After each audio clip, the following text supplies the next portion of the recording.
Assalamualaikum warahmatullahi wabarakatuh. Perkenalkan, nama saya Muhammad Galang Maulana. Saya dari kelas 12 ya. Hari ini saya akan menjelaskan materi bab 6, yaitu radiasi gelombang elektromagnetik.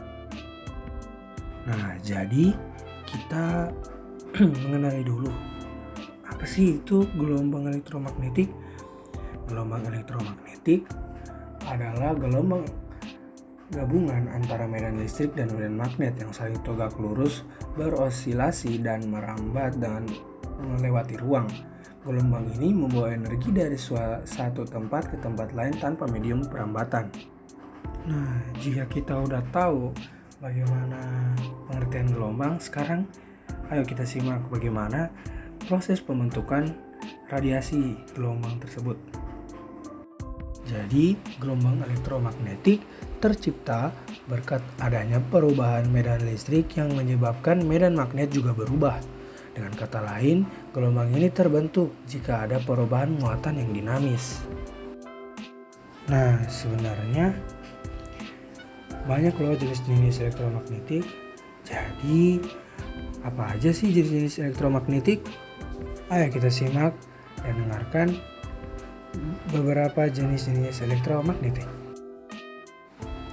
Nah, jadi gelombang elektromagnetik mempunyai 7 jenis gelombang.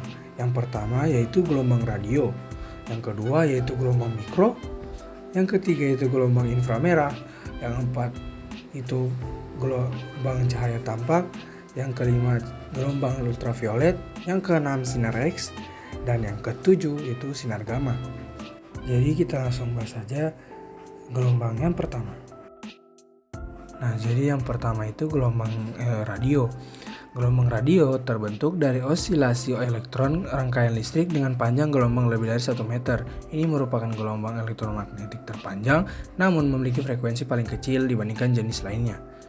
Gelombang ini dimanfaatkan untuk radio, televisi, dan telepon. Cara kerjanya mula-mula dipancarkan melalui antena pemancar transmitter, kemudian sinyalnya diterima oleh antena penerima receiver. Nah, manfaat gelombang radio tak hanya sebagai untuk mendapatkan informasi saja, melainkan bisa untuk mendengarkan lagu, media curhat, dan berkirim pesan seperti pada ponsel kita. Nah, dampak radiasi radio ini dapat membuat kerusakan sel tubuh, seperti sel menjadi stres dan juga dapat menimbulkan oksigen reaktif di dalam sel. Nah, yang kedua adalah gelombang mikro.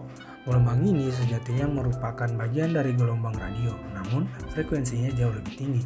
Spektrumnya meliputi super high frekuensi dengan rentang nilai 3-30 GHz. Mikro dihasilkan dari sebuah alat elektronik khusus seperti tabung klistron. Nah, umumnya gelombang ini dimanfaatkan untuk microwave atau alat pemanas makanan. Gelombang mikro juga berguna untuk komunikasi pada teknologi radar, menganalisis struktur atomik dan molekul, memandu pendaratan pesawat, mendeteksi keberadaan suatu objek. Dampak dari gelombang mikro adalah radiasi gelombang mikro yang terlalu lama pada manusia dapat mengakibatkan penyakit gelombang mikro seperti keluhan sakit kepala, kecemasan, gangguan tidur, kelelahan, kesulitan dalam berkonsentrasi, dan juga perubahan kardiovaskular dan sentral sistem saraf.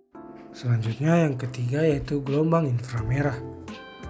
Gelombang inframerah adalah radiasi elektromagnetik dari panjang gelombang lebih panjang dari cahaya tampak, tetapi lebih pendek dari radiasi gelombang radio. Namanya berarti bawah merah. Merah merupakan warna dari cahaya tampak dengan gelombang terpanjang. Gelombang inframerah biasa digunakan untuk mendeteksi orang yang terkena virus atau sedang sakit. Cara kerjanya ialah dengan memanfaatkan suhu tubuh. Manfaat inframerah juga digunakan untuk komunikasi jarak dekat seperti pada remote TV yang sering kita gunakan sehari-hari. Dampak yang diberikan inframerah adalah mengakibatkan rasa panas atau rasa terbakar pada permukaan kulit karena inframerah dapat menembus jaringan kulit terdalam hingga merusak kolagen di bawah kulit. Nah, yang keempat yaitu cahaya tampak. Gelombang ini memiliki panjang dengan rentang berkisar antara 400 sampai 700 nanometer. Rentang panjang tersebut bersifat sensitif di mata manusia sehingga bisa terlihat. Cahaya ini merupakan gelombang elektromagnetik yang paling sering dijumpai dalam kehidupan sehari-hari. Contohnya seperti di fenomena pelangi yang warna cahayanya tampak dan juga biasa digunakan di lampu lalu lintas. Manfaat dari cahaya tampak ialah sebagai laser yang digunakan pada bidang telekomunikasi untuk menyiarkan suara, gambar, atau sinyal melalui serat optik. Laser digunakan juga di bidang kedokteran untuk mendiagnosis penyakit. Dampak dari cahaya tampak ialah menyebabkan kerusakan DNA dengan mulai timbulnya oksigen reaktif dalam tubuh. Yang kelima yaitu gelombang ultraviolet. Gelombang UV memiliki panjang sekitar 1-400 nanometer dengan frekuensi sekitar 10-15 atau sampai 10-16 Hz. Sinar ini dihasilkan dari transisi elektron terluar suatu atom dan dari termal yang dipancarkan oleh matahari. Sinar ultraviolet ialah memberikan vitamin D karena sinar ultraviolet memproduksi vitamin D yang penting untuk kesehatan manusia.